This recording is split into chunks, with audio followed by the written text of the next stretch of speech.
Zachée, hâte-toi de descendre. Car il faut que je demeure aujourd'hui dans ta maison. Le verset 6. Zachée s'est hâté de descendre. Et le récit avec joie. Voyant cela, tous murmuraient et disaient: il est allé loger chez un homme pécheur. Mais Zachée se tenait devant le Seigneur et lui dit: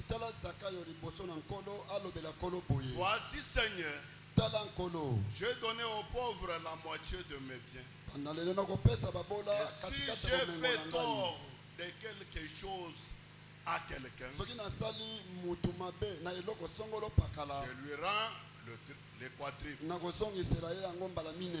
Jésus lui dit: le salut est entré aujourd'hui dans cette maison, parce que celui-ci est aussi un fils d'Abraham. Et il ajouta, il dit: car le Fils de l'homme est venu chercher et sauver ceux qui étaient perdus. Éternel Dieu notre Père, toi tu es le Dieu de la Bible. Tu es le Dieu qui ne change jamais. Ton peuple est devant toi, Seigneur Dieu béni. Pas pour écouter un homme, mais pour écouter les grands Jéhovah de la Bible. Le Dieu qui n'a jamais failli. Les grands médecins et le Dieu qui décante toutes nos situations. Descends ce soir, Seigneur, par ces moyens, Seigneur Dieu bien-aimé, que tu puisses guérir le malade, que tu décantes nos situations, que tu nous donnes ta force, au nom de ton Fils Jésus-Christ. Amen. Amen. Nous avons commencé le sujet ici depuis hier. Qui est Jésus?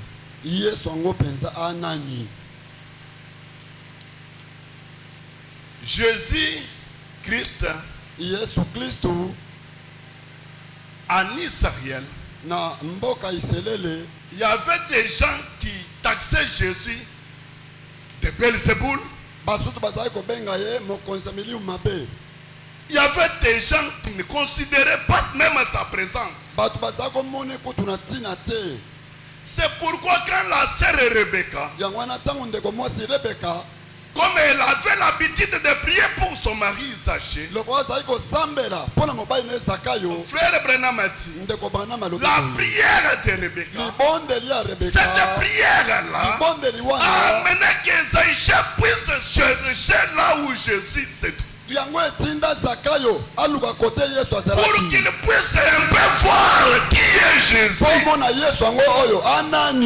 Cet homme qu'on parle du jour au jour. Parce qu'en Israël, comme la sœur Rebecca avait dit ce que Jésus avait fait, sœur Rebecca était sûre et certaine que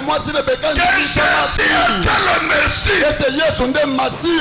Pourquoi Israël attendait le Messie de leurs propres yeux? C'est pourquoi quand le frère Siméon était dans le temple, il souffrait, il pleurait jour et nuit. Il pensait que sans le Messie, nous serons tous perdus. Il a fallu que le Messie vienne. Et c'est lui qui devait sauver le monde. C'est pourquoi le peuple était en attente. Le peuple attendait le Messie. Mais qui est cet homme? Jésus est venu comment? Allons-y. Prenons un peu Esaïe. Ésaïe chapitre Yesaya mokapuya chapitre 7. mokapuya sambo. Je vais commencer au verset 13. Nakobanda na nzela zomi na misato. Ésaïe dit alors, Yesaya aloba boye. écoutez donc, Boyoka boye. maison de David. Ndako ya Dawidi. Est-ce que c'est trop peu pour vous lasser la patience des hommes? Ezali moke pona bino nakolembisa nakolemba boye nakozela ya batu. Que vous lassiez encore celle de mon Dieu. Bokoki bolembi nanu te po bolembisa lisutu nzambe na ngai. C'est pourquoi Talatina pona le Seigneur lui-même kolo ye moko vous donnera ainsi. akopesa bino elembo. Le Seigneur lui-même Kolo ye moko vous donnera ainsi. akopesa bino Quel est elembo. le signe à laquelle l'Éternel devait donner à ce peuple? Elembo nini oyo kolo akopesa libota oyo Biblia elobi. Voici la jeune fille deviendra enceinte Tala elenge mwasi akokumba et elle zemi enfanera un fils. akobota mwana mobali. Elle lui donnera le nom d'Emmanuel. Akopesa ye kombo ya Emmanuel. Esaïe a prophétisé. Yesaya sakolaki Le signe était que la fille vierge elembo mongondo devait concevoir. akokumba zemi. Malgré ça, Atako bongo malgré que le peuple avait vu atako bato que bamona Marie est devenue enceinte, mali akumbi zemi. personne ne pouvait croire. Mutu moko andimeli Elle zemi était déjà sur la scène. te ete masi abotamaki. Les gens parlaient toujours en mal de Bato lui. bazali kotonge kaka. Les gens parlaient toujours en mal de Bato lui. bazali kotonge kaka. Oh, l'enfant de O mwana ya Maria, l'enfant de Joseph, mwana ya Joseph oyo, un bâtard. mwana makangu. Les gens ont insulté Jésus. Bantu bafinga Yesu, Insulté Jésus. bafinga Yesu penza. Pourquoi? Pona nini? Par manque de révélation. Na kozanga koyeba. Les gens n'ont pas eu la révélation Bato bayebaki de te qui était Jésus. Yesu yango penza azaki nani. Tandis que Jésus, Soka nde Yesu. la parole ointe du jour, Liloba epakolama ya il mikolo ya était bango. le Dieu créateur. Nzambe mokeli mobimba. C'est lui le sauveur. Ye mobikisi. devait sauver l'humanité. Esengelaki abikisa mokili mobimba Mais na il était masumu. là. Ye wana Négligé par les mots. amoni epamba.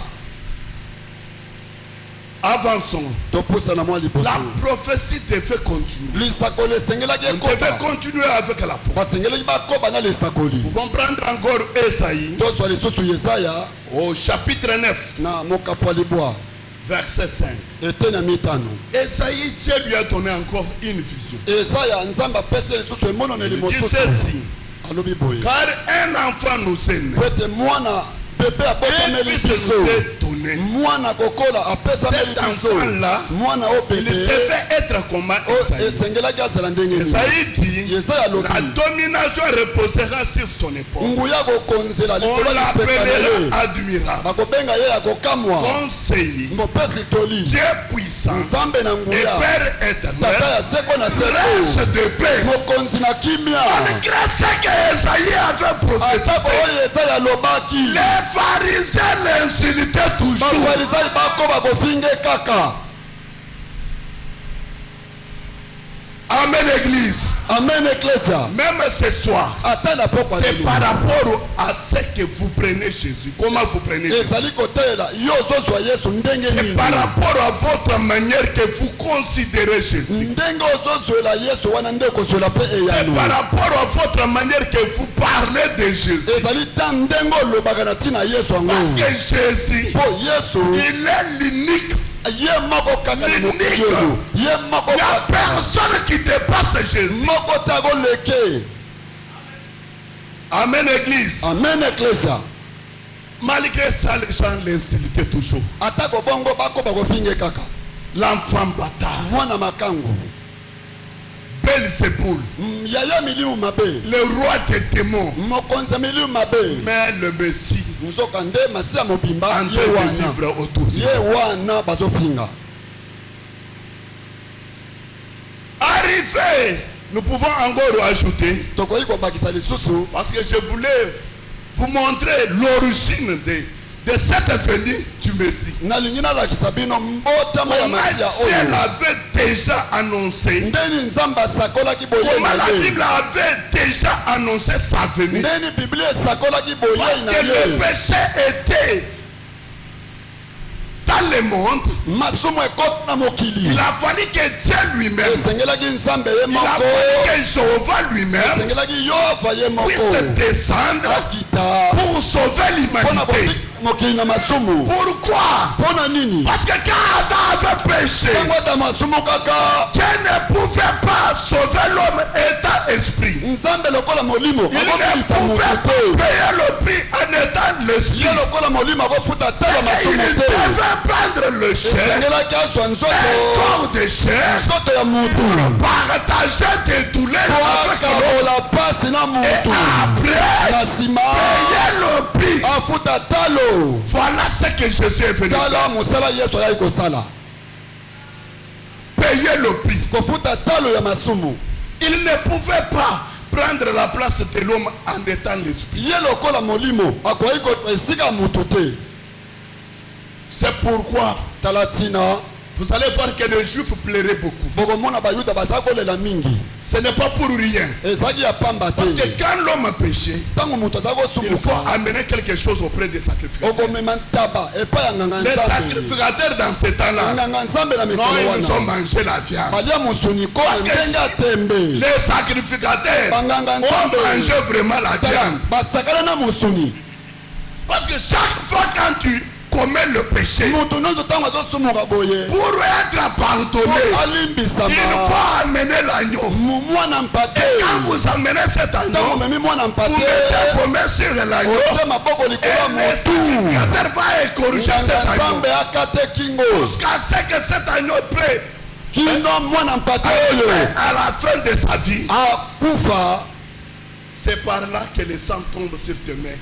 Pour que l'homme puisse être pardonné. Avec ça, l'histoire de donner l'agneau chaque fois, Israël souffrait, Israël cherchait le sauver. C'est pourquoi Israël était en attente pour le Messie, pour le Christ. Pourquoi le frère Siméon, il a dit Jésus, il a dit les yeux ont vu le salut. Je peux partir. Pourquoi? Il avait vu l'écran d'Elohim sous la forme d'un bébé. Il avait vu le Dieu créateur sous la forme d'un bébé. Écoutez encore. J'ajoute. Oh frère Daniel, tu as dit que c'est Emmanuel.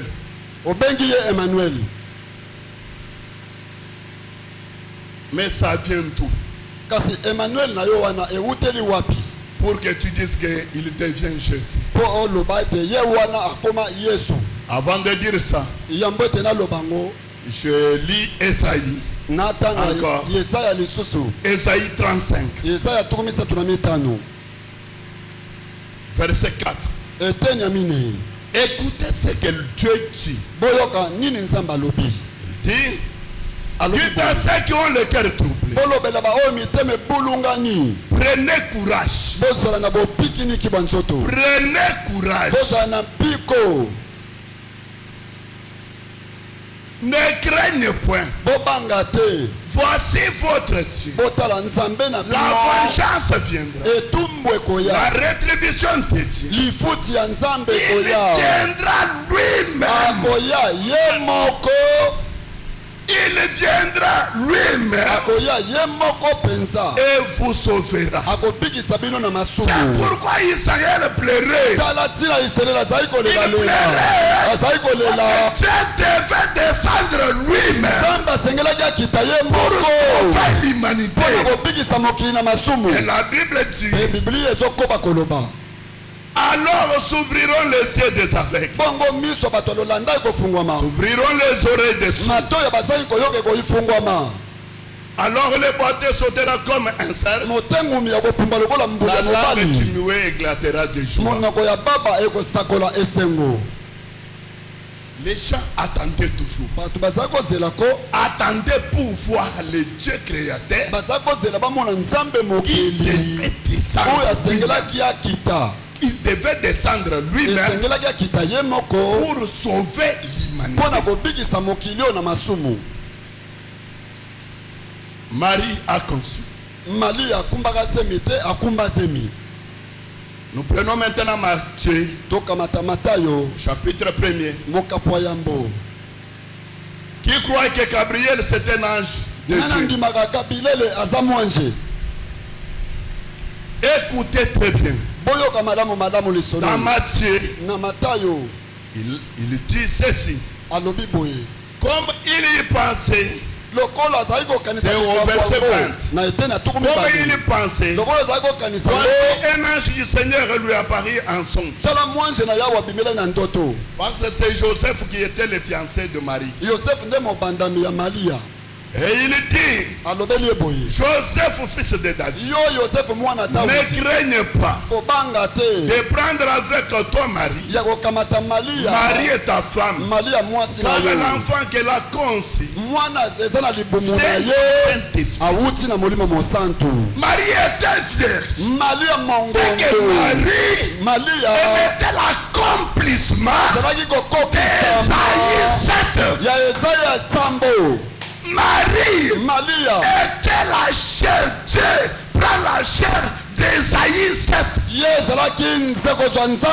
Marie pouvait aussi dire qu'aujourd'hui cette écriture est accomplie. Elle était aussi Dieu qui selon la promesse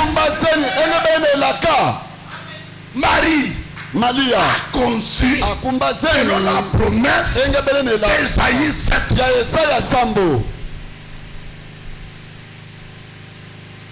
Je continue. La Bible dit au verset 21, il enfantera un fils. Tu lui donneras le nom de Jésus. C'est lui qui sauvera son père.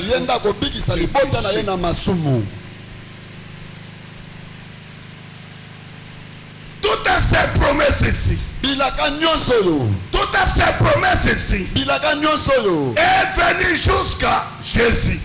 C'est que Emmanuel qui devait prendre chair est venu sous la forme d'un homme appelant Jésus-Christ. Jésus est le temple du Dieu vivant. L'unique corps de Dieu.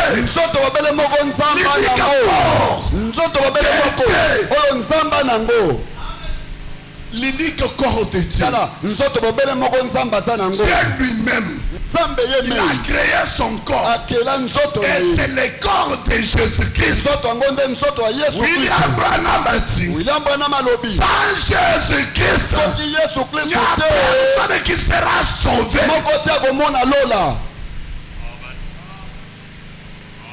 Les créateurs, les donateurs de vie, Jéhovah Dieu lui-même,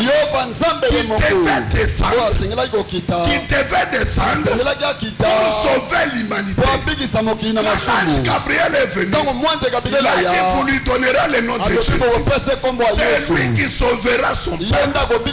Sauver le peuple du péché. C'est que ce soir, toi tu continues à pécher. Tu n'as pas reconnu Jésus. Tu n'as pas reconnu Jésus. Car les pharisiens étaient avec Jésus. Les pharisiens vivaient avec Jésus. Les pharisiens parlaient avec Jésus. Et comme ils n'ont pas eu la révélation de qui est Jésus, c'est pourquoi ils pouvaient continuer à vivre dans le péché.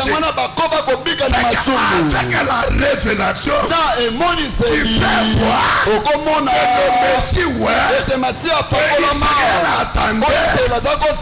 Seigneur Jésus-Christ.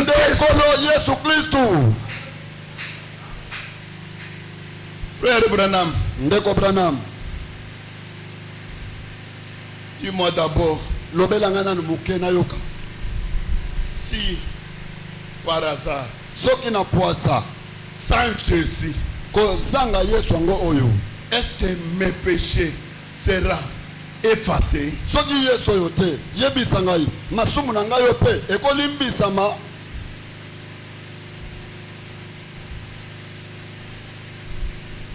L'été qui est riche en miséricorde. Lite oyo nzamba tonda na ebela mawa. Paragraphe 105. Mokama na mitano. Frère Branham dit. Ndeko Branham alobi boye. Cette expiation ici. Mbondi to bolimbisami oyo. Devait être une expiation éternelle. Sengeleze la bolimbisami ya seko na seko. C'est que quand Jésus est venu là. Tango Yesu yaki. Pour effacer le péché. Pona kosilisa masumu. Ça doit être une expiation. Ekosala mbondi. Éternelle. Ya libela na libela. L'église, est-ce que vous saisissez quelque chose? Église, c'est que à part Jésus, l'expiation éternelle,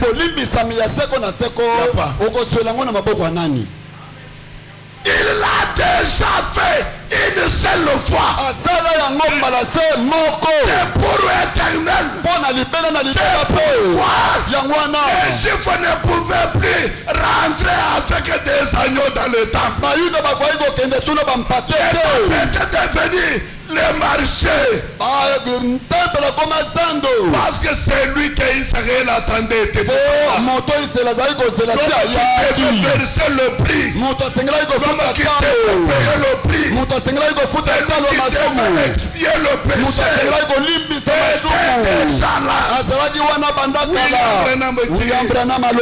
Parce qu'il est venu lui-même.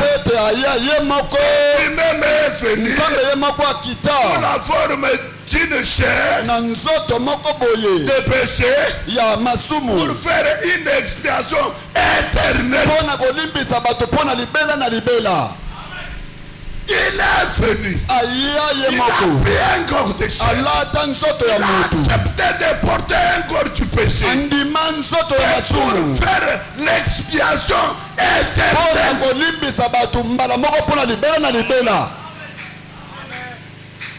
Faire l'expiation éternelle.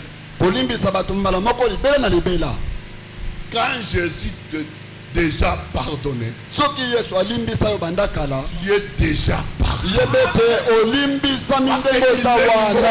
Une seule fois. Et tes péchés a été effacé une seule fois. Le problème, c'est manque de révélation. Manque de révélation. Comme tu n'as pas la révélation de qui est Jésus. Son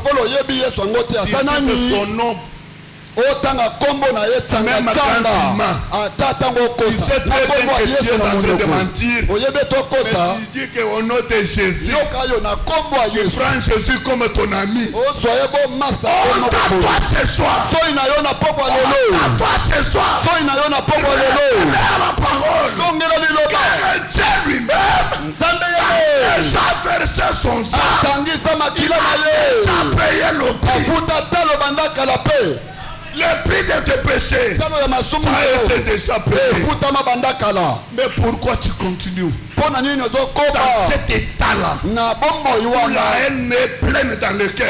C'est toi qui es le meilleur dans le quartier. Tu es le seul qui peut insulter les gens facilement. Manque de révélation. Manque de reconnaître qui est Jésus. Tu es le seul qui peut voler, mais le cœur en paix. Mais en citant le nom de Jésus, tu es le seul de critiquer le cœur en paix. Tandis que Jésus a dit, les gens qui commettent le commérage n'entreront pas dans le ciel. Mais examine-toi. Mets-toi sur la balance. Le seul que tu vas partir. Le seul que tu vas partir. C'est quel ciel? il a souffert dans la chair. Il a fait l'expiation. Il est retourné sous la forme du Saint-Esprit pour confirmer cette expiation. Alors, aucun serpent d'airain, aucune serpent d'airain, aucun serpent d'airain, ni aucune eau agitée ne pouvait le faire. Tout cela annonçant cette expiation parfaite. Le Dieu qui est riche en miséricorde. Quand Moïse faisait, quand il a pris le serpent d'airain, quand il a mis le serpent d'airain, quand les gens regardaient le serpent d'airain, le serpent d'airain de Moïse typifiait Christ Jésus. Le serpent d'airain, Moïse avait mis ce serpent là.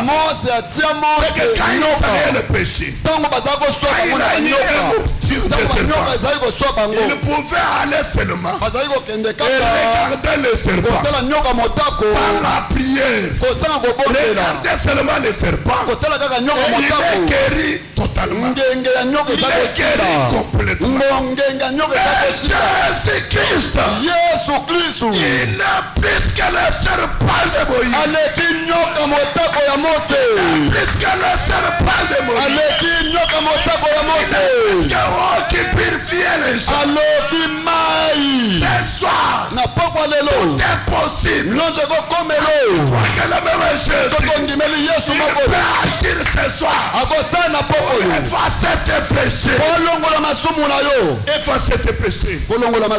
Si tu reconnais qui est Jésus, cet homme de Galilée, l'homme qui pouvait regarder seulement comme ça, les démons quittent les gens, mais il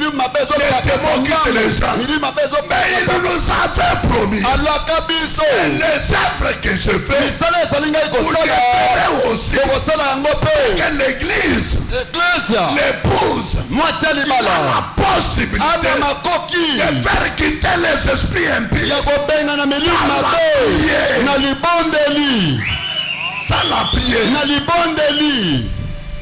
sans la prière. Que l'épouse, il est une partie de Christ. L'épouse, il est l'os de ses os. L'épouse, il est le représentant de Christ sur la terre. L'épouse de Christ, il est la parole faite chair. Une partie de lui.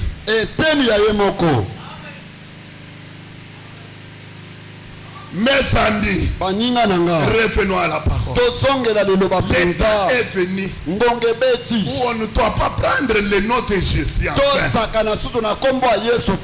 Prendre le nom de Jésus en vain. Faites comme les gens du temps, des temps anciens. Ces gens-là qui pouvaient insulter Jésus même en face, mais était leur Messie. Il était leur Messie. Mais ce soir, ne faites pas comme ces gens-là.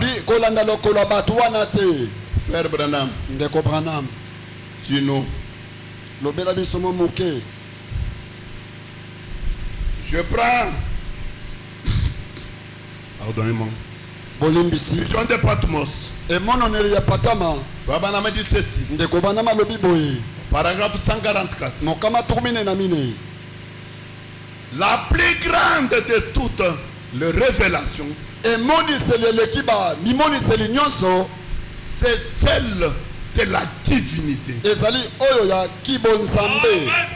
Les scènes. Les scènes. Grande. ya le munene plus grande révélation. J'ai la révélation. J'ai la révélation ici. Il n'y a aucune révélation qui dépasse la divinité de Christ Jésus.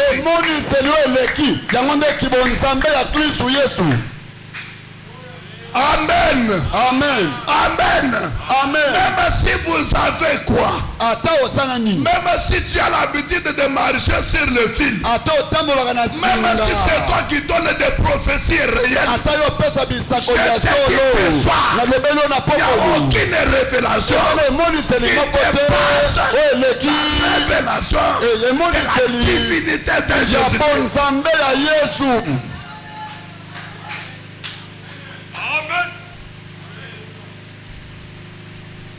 De la divinité. La divinité suprême de notre Seigneur Jésus. De progrès.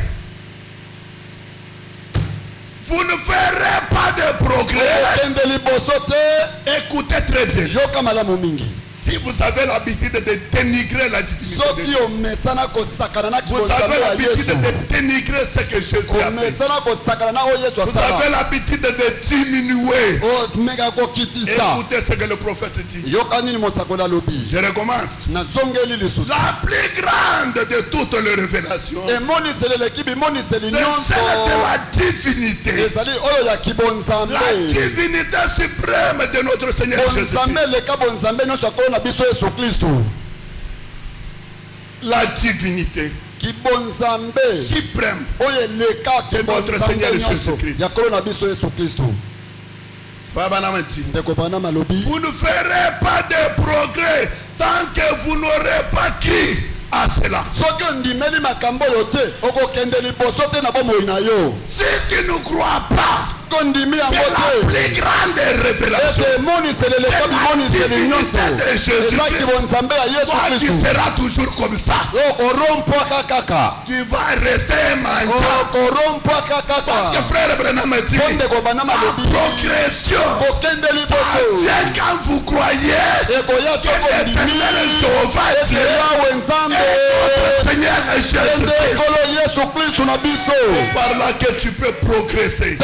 C'est par là que tu peux porter des enfants. C'est par là que tu peux faire des miracles. La progression vient quand tu croyais que le seul endroit où Jéhovah Dieu, le corps unique de Jéhovah Dieu, le corps de notre Seigneur Jésus.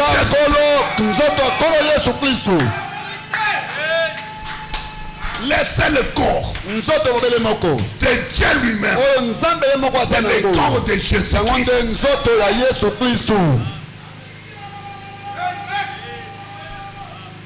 Moi je ne progresse pas en train de dénigrer la divinité de Jésus.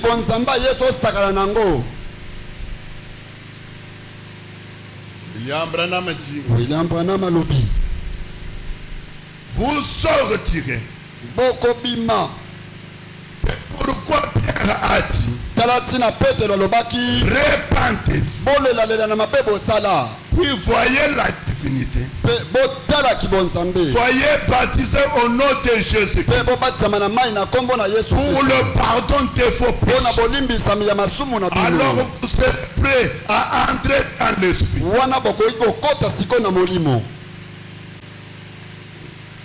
Quelqu'un qui vient, il a été baptisé au nom de Kimbangu. Il a été baptisé au nom de frère Branham. Ce n'est pas le nom que l'homme peut prendre le baptême. Le seul nom, le véritable nom qui mérite d'être baptisé dans le nom de Jésus-Christ. Si tu avais osé prendre le baptême au nom de Kadima Mwakwit, même si tu me fais confiance que tu as pris le baptême à mon nom, l'enfer t'attend. L'enfer t'attend. Et le seul nom qui pardonne le péché, pardonne les erreurs, pas seulement pardonner, mais qui efface le péché. C'est le nom de notre Seigneur Jésus.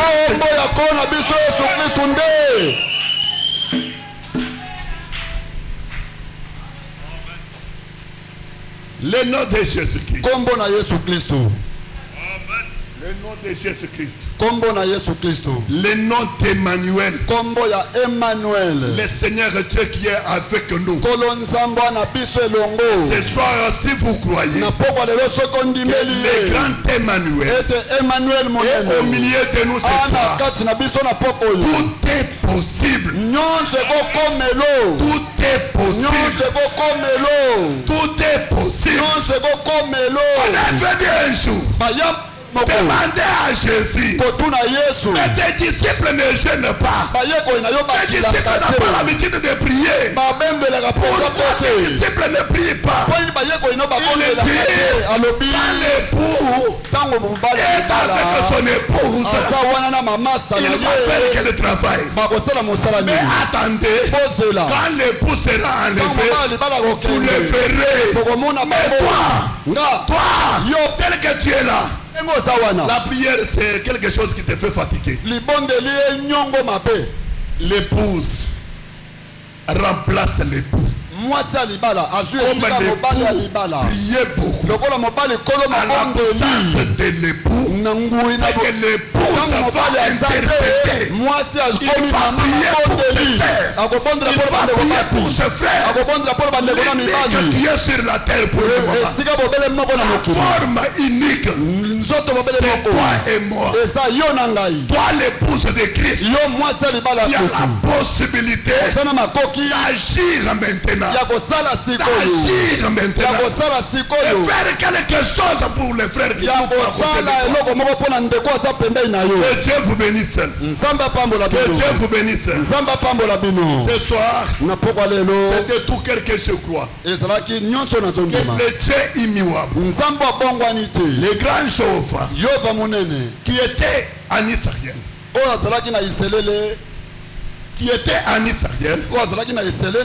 vivait avec les gens. Il peut aussi agir ce soir.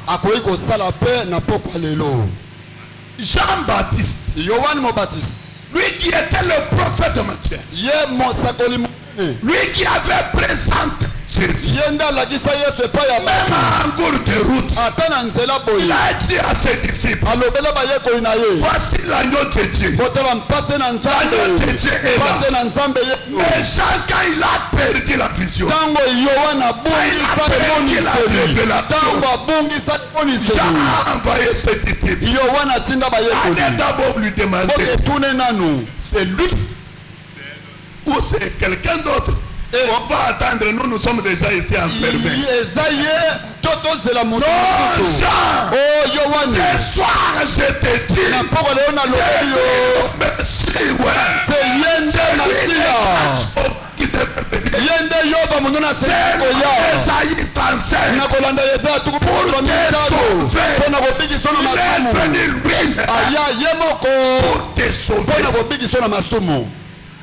Jésus n'a pas dit à Jean. C'est moi. Écoutez, nous vont prendre Hébreu chapitre 2, le verset 16. Écoutez ce que faut la Bible dit ceci. Car assure pas à tes anges qu'ils viennent en aide. Assurément, ce n'est pas à des anges qu'ils viennent en aide. Et c'est à la postérité d'Abraham. La postérité d'Abraham. C'est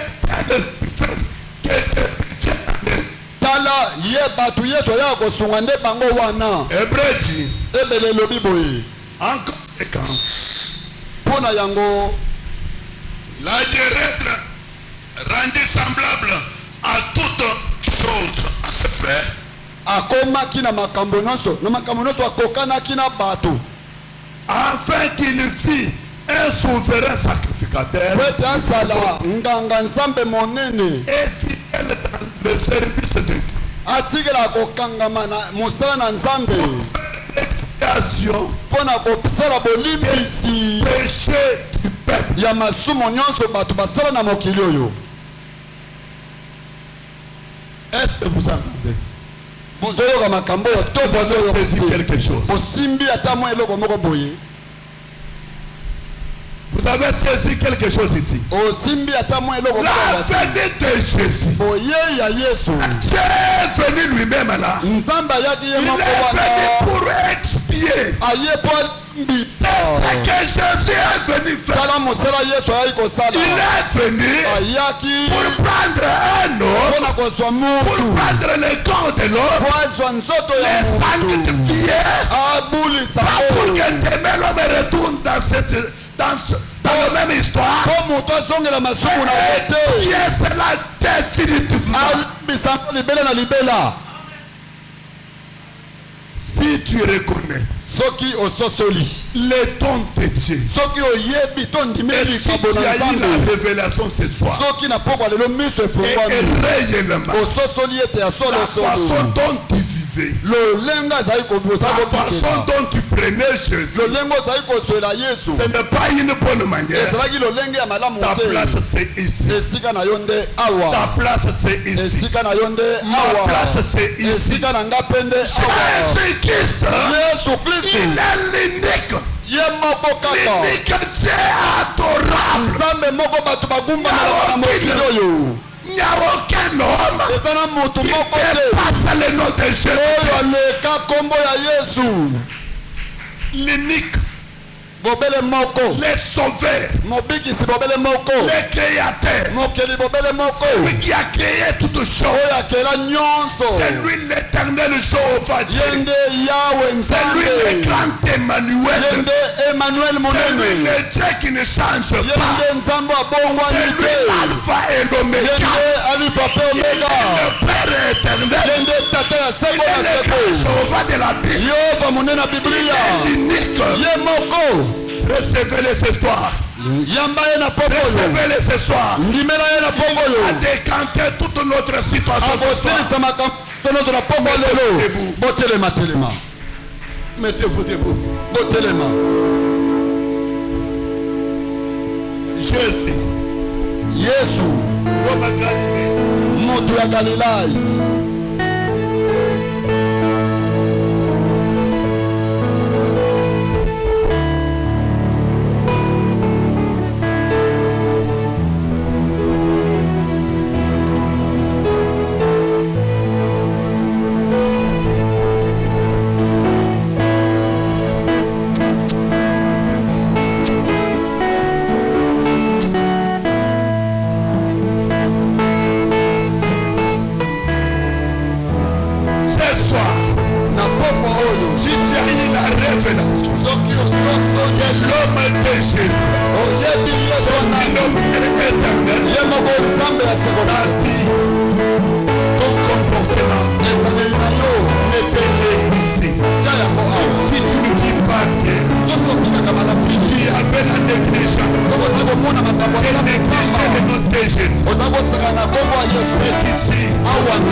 Je n'avais pas la révélation. Je m'attendais même à ton nom.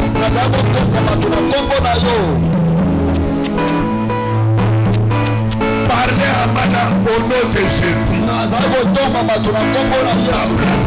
Je suis par manque de révélation. C'est par manque de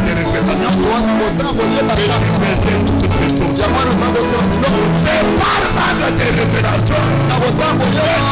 Je vais même dire des mensonges. Mais tu es un fils de Dieu. Revenez ce soir. Revenez ce soir. Demande du pardon. Seigneur, demande de révélation. C'est toi le grand Emmanuel. C'est toi le sauveur. Je ne savais pas que c'est toi l'unique Dieu.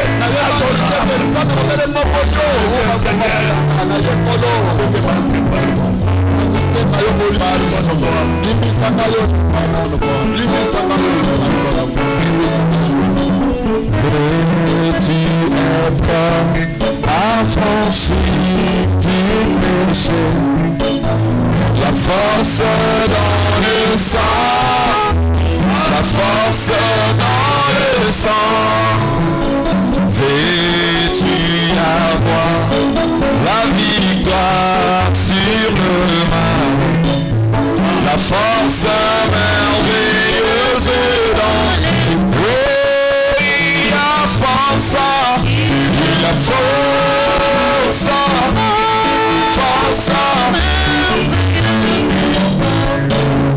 le sang, le sang de l'agneau. Il y a force dans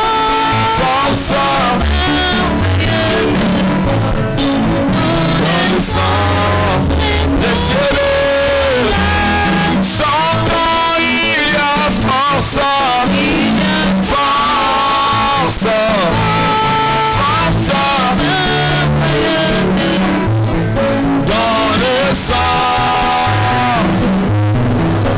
le sang de l'agneau. Il y a force merveilleuse, force dans le sang, les cieux de l'agneau. Veux-tu être sans orgueil, sans passion? La force est dans le sang, la force est dans le sang. Pour être bien au flot du calvaire, la force merveilleuse.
force dans le sang. Vais-tu vivre et chanter ses louanges. La force merveilleuse dans le sang. Oh, il y a force.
Yonde Jasper Pesardouane. Toi l'hélice de la vallée.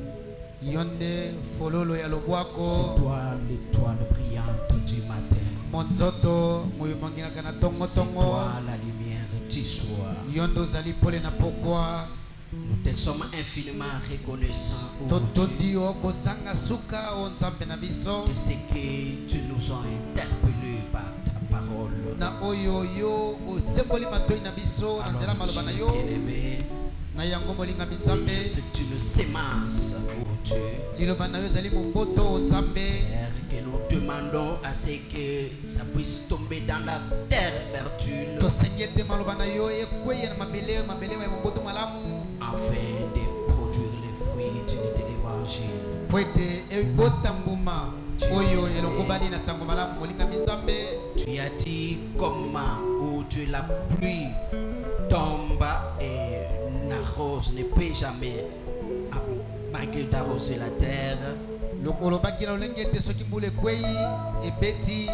Ainsi ta parole ne peut pas venir à ton peuple sans que cela puisse produire des effets. Laisse que ça soit ainsi pour la vie de chacun de nous, afin que tous soyons en attente, Père Dieu de gloire, de ta grâce, et que nos vies se conforment à cela. Alors bénis-nous, bénis la bouche par laquelle tu nous as parlé ce soir, et bénis notre église, bénis notre pasteur, et bénis tout celui qui se soucie pour l'avancement de cette église. Bénis chaque membre laïque. Alors que Père, nous te disons tout entre Sainte Belle-Mère, puisse te conduire le reste, Père, du service, pour la gloire de ton Saint-Nom, au nom de ton Fils, notre Seigneur et Sauveur Jésus-Christ, que nous l'avons ainsi demandé. Amen. Amen. Je vais donner une pure acclamation au Seigneur de gloire. Que le Seigneur bénisse richement son serviteur qui nous a parlé ce soir. Qu'il le rémunère au centuple. L'honorable Dani va s'approcher pour la récolte de dîmes et les offrandes.